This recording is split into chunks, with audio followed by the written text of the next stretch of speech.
Hello दोस्तों, welcome to toppers village. दोस्तों आज से हम स्टार्ट करेंगे एक्सरसाइज 8.2 के क्वेश्चंस ना। इससे पहले वाले वीडियो में पहले वाले वीडियो में हो चुकी है इसकी थ्योरी। तो अगर आपको थ्योरी देखनी तो वो वीडियो आप देख सकते हो, वरना हम क्वेश्चंस तो यहाँ पर कर ही रहे हैं। ठीक है, तो एक बार मैं फटाफट यहाँ पर ना रिवीजन कर लेता हूँ। यहाँ पर आज हम करेंगे क्वेश्चन नंबर 1, 2, 3, 4 4 क्वेश्चंस करेंगे। और वैसे इनके अंदर जनरल टर्म के बारे में बात की गई है, तो एक बार में फटाफट जनरल टर्म रिवाइज कर लेते हैं। तो देखो, बाइनोमियल एक्सपेंशन सबको पता है।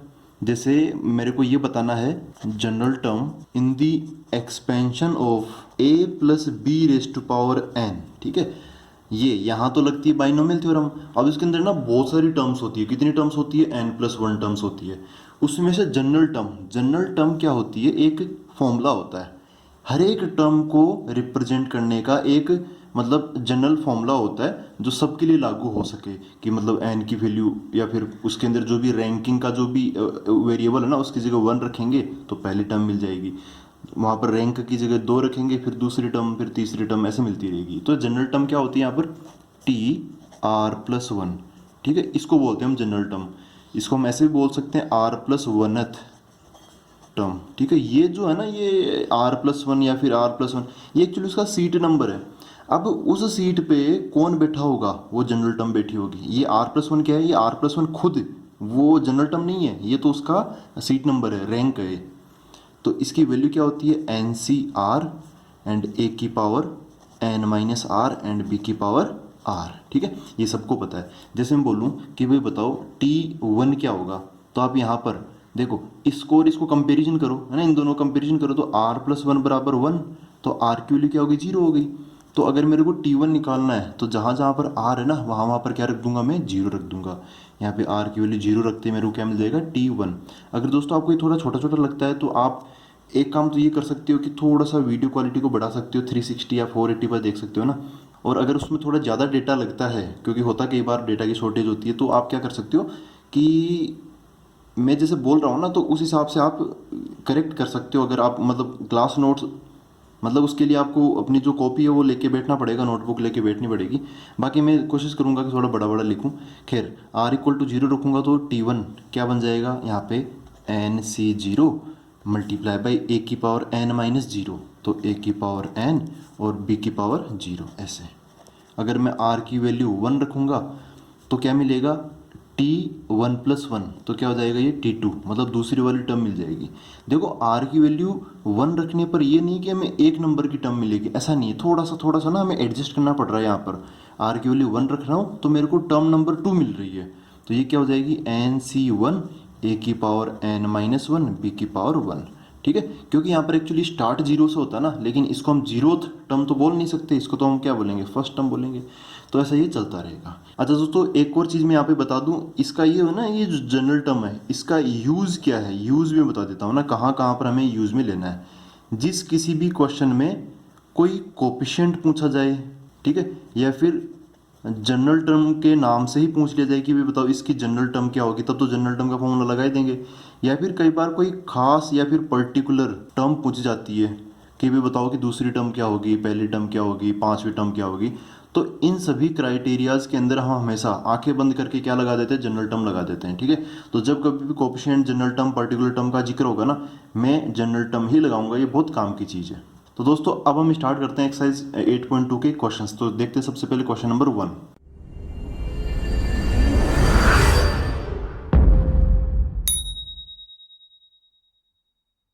तो देखो दोस्तों, क्वेश्चन नंबर 1 में ये बोला है find the coefficient of x⁻5 in the expansion of x+3⁻8। ठीक है, तो ये क्वेश्चन नंबर 1 है। ऐसे क्वेश्चन नंबर 2 में भी है वही, है ना। तो दोनों क्वेश्चन नंबर 1 एंड 2 एक ही टाइप के हैं, और 3, 4 ये जो देखेंगे वो तो इनसे भी ज़्यादा आसान है। ठीक है, तो अब हम यहाँ पर आ जाते हैं कि देखो यहाँ पर कोफिशिएंट का जिक्र किया गया तो जनरल टर्म लगानी है मैंने कोफिशिएंट का। अब देखो यहाँ पर जनरल टर्म से कोफिशिएंट निकालेंगे कि वो देखो एक बार आप। सबसे पहले जब भी ऐसा क्वेश्चन आए, ये जो चीज़ है इसको हम बाद में डिस्कस करेंगे, मतलब इसको सेकंड स्टेप में डिस्कस करेंगे। फर्स्ट स्टेप में क्या है, इसका क्या निकालो आप? जनरल टर्म निकालो।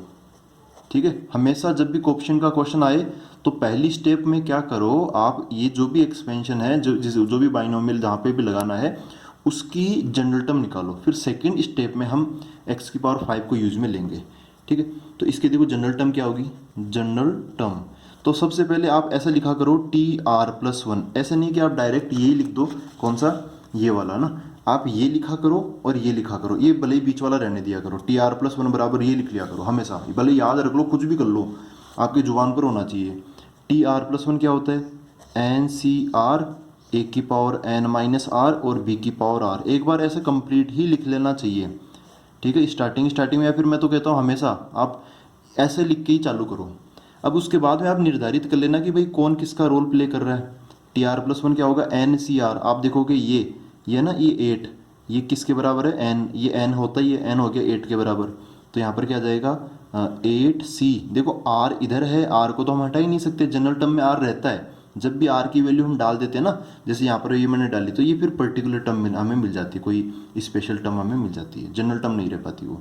तो NCR का क्या बन गया 8CR, ए की पावर N-R। अच्छा, ए का काम कौन कर रहा है, ये x कर रहा है ना, ये ए का काम कर रहा है, और बी का काम कौन कर रहा है, ये 3 कर रहा है। तो ए की पावर N-R, तो x की पावर क्या हो जाएगी N-R, मतलब 8-R मल्टीप्लाई बाई, फिर b की पावर r है, b कौन है 3, तो 3 की पावर क्या मिल जाएगा हमें, r मिल जाएगा। तो दोस्तों ये बना अपना जनरल टर्म TR+1 बराबर 8CR, यहाँ पे 3 की पावर r और x की पावर 8-। थोड़ा सा इसको मैं बैलेंस कर लेता हूँ, मतलब ये जो वेरिएबल पार्ट है ना, ये क्या है, वेरिएबल है, इसको मैं दूर ले लेता हूँ, और ये जो कांस्टेंट है इनको पास में रख लेता हूँ। ये क्या बन जाएगा 8CR 3 की पावर r x की पावर 8-r, ठीक है। तो देखो दोस्तों ये क्या है, जनरल टर्म। अब इस जनरल टर्म की अगर आप फीलिंग समझते हो तो आपको सब कुछ क्लियर हो जाएगा। ये जनरल टर्म क्या होती है, हर एक टर्म का एक फॉर्मूला होता है, ठीक है। मतलब अगर आप यहाँ पे 1 रखोगे तो T1+1 क्या मिल जाएगा, T2, मतलब दूसरी टर्म मिल जाएगी। तब उस हिसाब से यहाँ पर x की पावर चेंज हो जाएगी। अगर आप r की वैल्यू 3 रखोगे तो कुछ और पावर आ जाएगी, ठीक है। लेकिन ये बात तो निश्चित है कि x की पावर अगर 8-r है तो इसका जो कोफिशिएंट है, इसका कोफिशिएंट क्या होगा, ये होगा, ठीक है। तो ऐसे हम एडजस्ट करेंगे। यहाँ तक अपनी ये फर्स्ट स्टेप लगी, ये थी ना फर्स्ट स्टेप, ये यहाँ तक अपनी अप्लाई कर दी हमने। अब हम लगाएंगे सेकंड स्टेप। सेकंड स्टेप में क्या है, ये खास है, x की पावर 5 ही चाहिए हमें। यहाँ पर क्या है, x की पावर 8-r। तो अगर हम x की पावर 5 को x की पावर 8-r, मतलब इन दोनों की पावर कंपेयर कर ले, तो x की पावर 5 के लिए, खास तौर पे इसके लिए मेरे को r की वैल्यू मिल जाएगी। और हमें सबको पता है कि अगर x की पावर 8-r का कोफिशिएंट 8CR इंटू 3 की पावर आता है, जो कि आएगा हमेशा, तो फिर वो r की वैल्यू यहाँ पर रख के हम x की पावर 5 का कोफिशिएंट भी ऐसा ही कुछ आएगा, उसकी वैल्यू हम निकाल लेंगे, ठीक है ना। मतलब यहाँ पर पहुँच के हम कंपेरिजन करते हैं, स्टैंडर्ड फॉर्म और जो हम चाहते हैं वो दोनों में कंपेरिजन। तो यहाँ पर एक बार मैं वापस जनरल टर्म लिख लेता हूँ। TR+1 बराबर क्या हो गया 8CR 3 की पावर r और x की पावर 8-r। हमें चाहिए 4x⁵5, ठीक है। और यहाँ पर क्या है x⁵ 8-r। तो इसके लिए क्या होगा, यहाँ पर जो इसकी पावर है ना, क्या 5, वो किसके बराबर कर देंगे हम 8-r के बराबर, ठीक है। ये मैंने कैसे किया, इसका ब्रैकेट में लिख देता हूँ मैं, कंपेयरिंग x⁵8-r एंड x⁵5। ये तो स्टैंडर्ड है जो कि हमने निकाला, और ये क्वेश्चन की ज़रूरत है। तो दोनों की जो पावर्स है ना, इन दोनों को मैंने बराबर रख दिया, ठीक है। यहाँ से इसको सोल्व करेंगे तो ये r तो आ जाएगा इधर, और इस 5 को भेज दूंगा मैं इधर, तो r इधर आके क्या हो जाएगा प्लस का, 5 उधर चला गया तो क्या बन गया 8-5 हो गया। तो r की वैल्यू क्या मिल गई मेरे को 3। तो r की वैल्यू 3 रखूंगा ना, तो ऑटोमेटिकली x की पावर 5 बन जाएगा। अब आप है ना कुछ दिमाग लगाने की जरूरत नहीं है, पुट r=3 इन जनरल टर्म। आप तो बस ये काम कर दो, जनरल टर्म के अंदर ये r की वैल्यू 3 रख दो, सब कुछ काम अपने आप हो जाएगा। ये उसमें रख देता हूँ मैं। तो देखो t यहाँ पे क्या r+1, तो r की वैल्यू 3 रखूंगा तो क्या बन जाएगा 3+1 इक्वल टू, इधर क्या बन जाएगा 8c, r की जगह क्या रखना 3, तो 8c3 मल्टीप्लाई बाई 3 की पावर r, तो 3 की पावर 3। अच्छा, x की पावर आप डायरेक्ट 5 भी लिख सकते हो, क्योंकि 5 से तो हमने कंपैरिजन किया है। नहीं लिखना तो कोई दिक्कत नहीं है, आप r की वैल्यू 3 डालो, x की वैल्यू क्या होगी 8-3, तो ऐसे भी हम पहुंच जाएंगे। यहाँ पे क्या आ गया T4 इक्वल टू, ये क्या हो गया 8c3 3 की पावर 3 एंड x की पावर क्या है 8 माइनस 3, तो x की पावर क्या हो गया 5 हो गया। तो x की पावर 5 का जो कोफिशिएंट है वो क्या हो गया, देखो x की पावर 5 के साथ मल्टीप्लाई में हमेशा ये आएगा। हमने इसको पूरा एक्सपेंड नहीं किया है, करेंगे एक्सपेंड अगर तो यही आएगा, है ना, टेंशन नहीं लेनी, यही आएगा।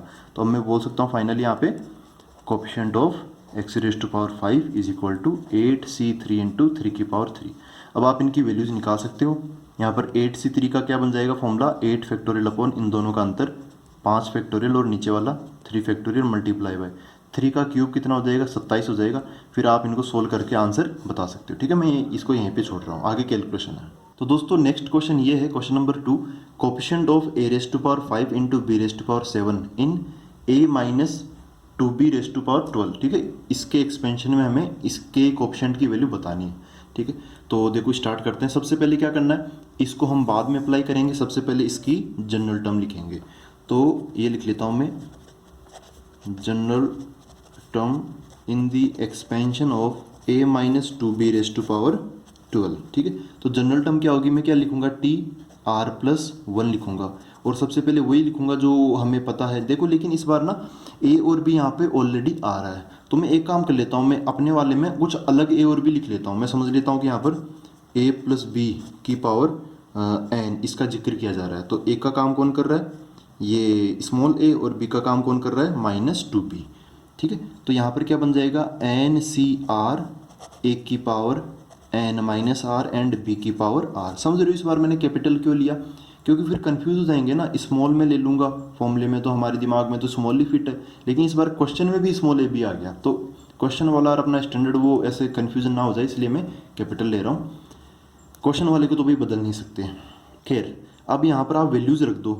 यहाँ पे टी आर प्लस 1 बराबर क्या हो जाएगा, देखो एन की वैल्यू क्या है, यहाँ पे देखोगे तो एन की वैल्यू क्या है 12 है ना, एन इज इक्वल टू 12, तो 12 सी आर, ए की पावर एन माइनस आर। ए कौन है, कैपिटल ए क्या है, स्मॉल ए के बराबर ही है, तो स्मॉल ए की पावर एन माइनस आर मतलब 12 माइनस आर। फिर कैपिटल बी की पावर आर, तो यहाँ पे कैपिटल बी का जगह कौन आएगा, -2b आएगा, -2b पूरा लेना पड़ेगा, एक माइनस छोड़ना मत कहीं पे, नहीं तो गलत हो जाएगा। फिर यहाँ पर क्या है, अच्छा इसकी पावर आर लगनी है, तो ये आर मैंने लगा दिया। अब यहाँ पर हमेशा की तरह हम क्या करेंगे, देखो यहाँ पर वेरिएबल्स है ना, तो जैसे कि हमने पिछले क्वेश्चन में किया था, यहाँ पे वेरिएबल्स कहाँ लिखा था, ये रहा। यहाँ पे एक्चुअली x प्लस 3 था, तो x ही आया था, एक ही वेरिएबल था, है ना, यहाँ पर x, तो हमने वेरिएबल को इसको पीछे की तरफ ले लिया, बाकी ये जो कांस्टेंट है उनको मैंने आगे की तरफ बना दिया। लेकिन यहाँ पर क्या है कि वेरिएबल भी है लेकिन दो है, ए भी है एंड बी भी है। तो क्या करूँगा मैं यहाँ पर ए, ये वाला ए इसको, और यहाँ पे ये जो बी है ना बी इसको, यहाँ पे जो -2 इसको तो दूर करूँगा, -2 तो दिस इज कांस्टेंट, मेरे को वेरिएबल अलग से चाहिए, तो वेरिएबल आप अलग से बनाओ। T R plus 1 is equal to 12 C R, ये जो -2 है, देखो ये जो पावर आर है ना, ये -2 पर भी लग जाएगी और बी पर भी लग जाएगी ना, वो अपने लॉज ऑफ एक्सपोनेंट, तो -2 की पावर आर अलग हो गया, और यहाँ पर जो b है b की पावर आर अलग हो गया। ये a है तो इसको भी अलग ले लेता हूँ, a की पावर 12 माइनस आर, ये अलग हो गया। ठीक है, तो ऐसे ऐसे हमने सब कुछ अलग अलग कर लिया। ऐसा क्यों किया, ताकि हमें वेरिएबल अलग मिल जाए और उनका जो कोफिशिएंट है, मतलब जो कांस्टेंट है कोफिशिएंट है ना, वो अलग मिल जाए। क्वेश्चन में किससे मैचिंग करानी है, कोफिशिएंट से थोड़ी मैचिंग करानी है। ये ए और बी वाली चीज़ किस पोर्शन में आती है, वेरिएबल वाले पोर्शन में आती है, तो फिर हम इससे मैचिंग करवाएंगे। तो देखो यहाँ पर इसको मैं किसके इक्विवेलेंट पुट करूँगा, इसके, है ना, तो 4 a raise to power 5 into B raise to power 7, मैं क्या करूँगा यहाँ पर इन दोनों को इक्वली, आप है ना ज़्यादा टेंशन लिया मत करो, इसको आप इसके इक्वल ही पुट कर दो एक बार। ए की पावर कितना 12 माइनस आर इंटू बी की पावर आर बराबर कितना हो गया, ए की पावर 5 इंटू बी की पावर 7, ऐसे कर सकते हो। और यहाँ पर ऐसे कोई ज़्यादा सोचना नहीं है कि भाई अगर कोई नंबर हुए तो क्या होगा, ऐसे मत देखा करो। यहाँ पर एक्चुअली एक्सपेंशन करेंगे तो ए अपनी फैमिली अलग लेके चलेगा, बी अपनी फैमिली अलग लेके चलेगा, तो ए की पावर जो है वो मैं अलग से ए की पावर से ही कंपेयर करूँगा, और जो बी की पावर है उसको मैं बी की पावर से ही कंपेयर करूँगा। ठीक है, तो यहाँ पर देखो ये कितना है 12 माइनस आर बराबर, ये किसके बराबर हो गया 5 के बराबर हो गया, और यहाँ पर है आर, बी की पावर क्या है, ये तो है ए की पावर, इधर में लिख लेता हूँ बी की पावर, तो बी की पावर इधर क्या है आर, वो किसके बराबर होगा 7 के, ये 7 है, ये डिब्बा बन गया ऐसे, ठीक। तो यहाँ से तो आर की वैल्यू क्या आ गई 7 आ गई दोस्तों। बस यहाँ से आर की वैल्यू 7 आ गई, इसी से हमें सेटिस्फाई नहीं होना है, हो सकता है यहाँ से कुछ और आ जाए। अगर अलग अलग वैल्यूज आ गई तो अपना क्वेश्चन मतलब उसके अंदर फिर वो एक्चुअली वो टर्म ही फिजिबल नहीं होगी, वो टर्म पॉसिबल ही नहीं होगी, तो उस केस में हम ऑप्शन 0 बोलते हैं। अभी बताऊंगा उसके बारे में। तो यहाँ से अगर हम आर की वैल्यू निकालेंगे तो आर को भेजूँ उधर, 5 को लाऊँ इधर, तो 12 माइनस 5 बराबर आर, तो आर की वैल्यू क्या होगी 7 होगी। तो यहाँ से भी आर की वैल्यू 7 आ रही है, यहाँ से भी आर की वैल्यू 7 आ रही है। इसका मतलब मेरे को आर की वैल्यू क्या लेके चलनी पड़ेगी, आर की वैल्यू 7 ही लेके चलनी पड़ेगी। अब बस कुछ नहीं करना, यहाँ पर जो कुछ भी आया है ये पुट कर दो। और किस में पुट करते हैं, ज़्यादा कोई टेंशन हो या कोई कन्फ्यूजन हो तो ये उठाओ आप जनरल टर्म में पुट कर दो। जब भी आर की वैल्यू आ जाए बस वो जनरल टर्म में पुट करने के लिए आई है। Put r equal to 7 in general term, है ना, जनरल टर्म में मैं रख दूंगा। तो देखो जनरल टर्म क्या है अपनी, कहाँ पर है, इसको मैं बोलूँगा जनरल टर्म, इसको, क्योंकि ये इसके अंदर काफ़ी कुछ क्लियर हो गया था, इसी को मैं जनरल टर्म मान के चल रहा हूँ। बाकी पहले तो हम थोड़ी सी ऐसे भूमिका बना रहे थे, this is called general term, जो कि काफ़ी ज़्यादा यूजफुल है, मतलब इसको यूज़ करने लायक कंडीशन नहीं है। तो टी आर प्लस 1 का क्या बन जाएगा, टी 7 प्लस 1 इक्वल टू, यहाँ पर 12c आर, तो उसका बन जाएगा 12c7 मल्टीप्लाई बाई, यहाँ पे -2 की पावर आर, तो -2 की पावर 7 मल्टीप्लाई बाई, फिर है 1 की पावर 12 माइनस आर, तो 1 की पावर कितना आ जाएगा 12, मतलब 12 माइनस आर 7 हो जाएगा, ठीक है। फिर मल्टीप्लाई बाई बी की पावर आर है, तो बी की पावर क्या बन जाएगा 7 बन जाएगा। तो टी ये 7 प्लस 1 क्या हो गया 8 हो गया, इक्वल टू 12c7। अच्छा, -2 की पावर 7 क्या हो जाएगा, देखो पहली बात तो माइनस की पावर ओड है, तो माइनस तो आ जाएगा बाहर अलग, और जो 2 की पावर 7 है वो कितना होता है 128 होता ही है। फिर यहाँ पर क्या है 1 की पावर 12 माइनस 7, तो 1 की पावर 5 ही बनेगा। जो ऐसा ऐसे करोगे ना आप सब कुछ सही सही करोगे, तो जो क्वेश्चन में पूछा है 1 की पावर 5 इंटू बी की पावर 7, वही यहाँ पर बनेगा 1 की पावर 5 इंटू बी की पावर 7। तो हमें क्या चाहिए, इसका कोफिशिएंट चाहिए, तो इसका कोफिशिएंट कौन है, ये है जो बच गया। इसके अलावा जो कुछ भी बच गया वो इसका कोफिशिएंट है। अगर यहाँ पे समझो कि कहीं पे सी भी आता ना, तो यहाँ पर अगर सी आता तो अगर मेरे को इसका कोफिशिएंट पूछा जाता तो फिर बस इन्हीं दोनों को मैं बचा लेता, बाकी अगर कोई सी होता तो उसको भी मैं इनके साथ रखता, ठीक है। इनके अलावा जो भी इनके साथ मल्टीप्लाई में वो सब इनका कोफिशिएंट है। तो मैं यहाँ पे फाइनली बोल देता हूँ coefficient of a⁵ into b⁵7 equal to कितना है 12c7 मल्टीप्लाई बाई -128। तो यहाँ पे अभी कैलकुलेशन बाकी बचती है तो वो मैं छोड़ रहा हूँ, क्योंकि कैलकुलेशन अब आगे कर सकते हो। हाँ, मैं एक चीज़ का जिक्र कर रहा था कि कई बार ये बनता ही नहीं है ना। तो देखो दोस्तों, अगर यहाँ पर ऐसा पूछ लिया जाए कि भाई ये बताओ कि कोफिशिएंट ऑफ a की पावर 1 इंटू बी की पावर 2, इसका कोफिशिएंट क्या होगा, तो देखो ये जो टर्म है ना ये कभी बनेगी नहीं, कभी भी नहीं बनेगी। अगर आप इसको इससे कंपेयर करोगे जनरल, इसको है ना, ये समझो ये अलग से क्वेश्चन में बता रहा हूँ है ना, अपने अपने जरिए से, ये कहीं बुक में नहीं है। तो अगर आप इसको इससे कंपेयर करोगे तो आर की वैल्यू क्या हो जाएगी, यहाँ से देखोगे तो 2 हो जाएगी, और अगर 12 माइनस आर यहाँ पे 1 है तो आर की वैल्यू क्या हो जाएगी 11 हो जाएगी। एक जगह से तो आर की वैल्यू आ रही है 11, एक जगह से आर की वैल्यू आ रही है 2, तो ऐसा तो पॉसिबल नहीं है। तो उस केस में क्या होगा कि भाई ये जो टर्म है ना a1 b² रखने वाली जो टर्म है, तो उसका कोफिशिएंट क्या होगा 0 हो जाएगा, क्योंकि ये टर्म पॉसिबल नहीं है। मतलब क्या हो सकता है, ऐसा हो सकता है 0 into a into a1 into b², ऐसे। तो इस केस में आप ऐसे बोल सकते हो देखो ये टर्म ही नहीं है, इसका मतलब इसका कोफिशिएंट क्या रहा होगा 0 रहा होगा। तो जब कभी ऐसी इम्पॉसिबल सी सिचुएशन बने, कॉन्ट्राडिक्शन सा लगे, तो आप समझ जाना उसका कोफिशिएंट क्या है 0 है। तो दोस्तों अब देखते हैं क्वेश्चन नंबर 3 एंड 4 दोनों के दोनों क्वेश्चंस के अंदर यहाँ पर बोला है कि जनरल टर्म बतानी है इसके एक्सपेंशन के अंदर, ठीक है। तो ये तो बहुत ज़्यादा आसान हो गया। तो जो क्वेश्चन नंबर 1 एंड 2 था वो ज़्यादा डिफिकल्ट था इसके बजाय, क्योंकि उसमें हम और भी कुछ करते थे। यहाँ पर तो बस जनरल टर्म ही हमें लिखनी है। तो आप फटाफट पहले फॉर्मेट लिखो, TR+1 बराबर NCR a की power n minus are and b की पावर r, यही क्या होती है इसकी जनरल टर्म होती है, ठीक है।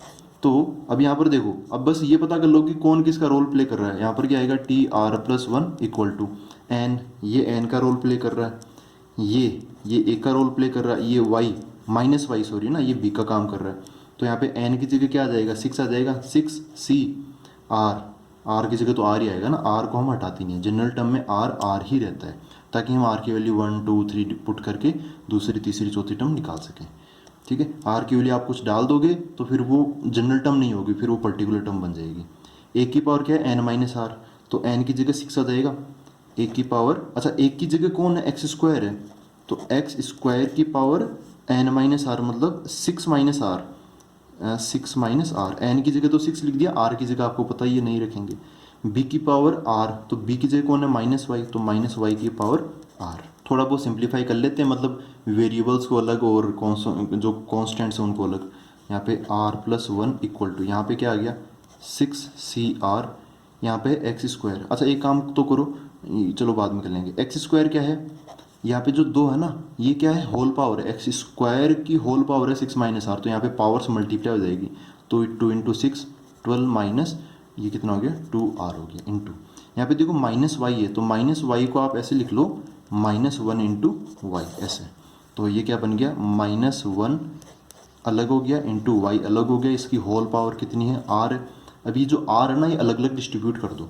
तो अब फाइनली मैं लिख देता हूँ जनरल टर्म क्या होगी TR+1 बराबर 6CR -1 की पावर आर अलग हो गया, एक्स की पावर 12 माइनस 2R अलग हो गया एंड वाई की पावर आर अलग हो गया। ठीक है, ये क्या होगी इसकी जनरल टर्म। बस हम यहीं पे इसको रोक देंगे, 6CR यहाँ से आ ही गया, ये -1 इधर से आ गया, ये जो x है वो इधर से आ गया, y जो है वो इधर से आ गया ना, सबको हमने लिख लिया। अब देखते हैं हम नेक्स्ट और लास्ट क्वेश्चन आज का, क्वेश्चन नंबर 4। इसमें भी ऐसे ही करेंगे। सबसे पहले आप क्या लिखो TR+1 बराबर, आप ही ना आदत डाल दूंगा मैं एकदम, यहाँ पे कोई कंफ्यूजन नहीं होगा, NCR a की पावर n-r b की पावर r।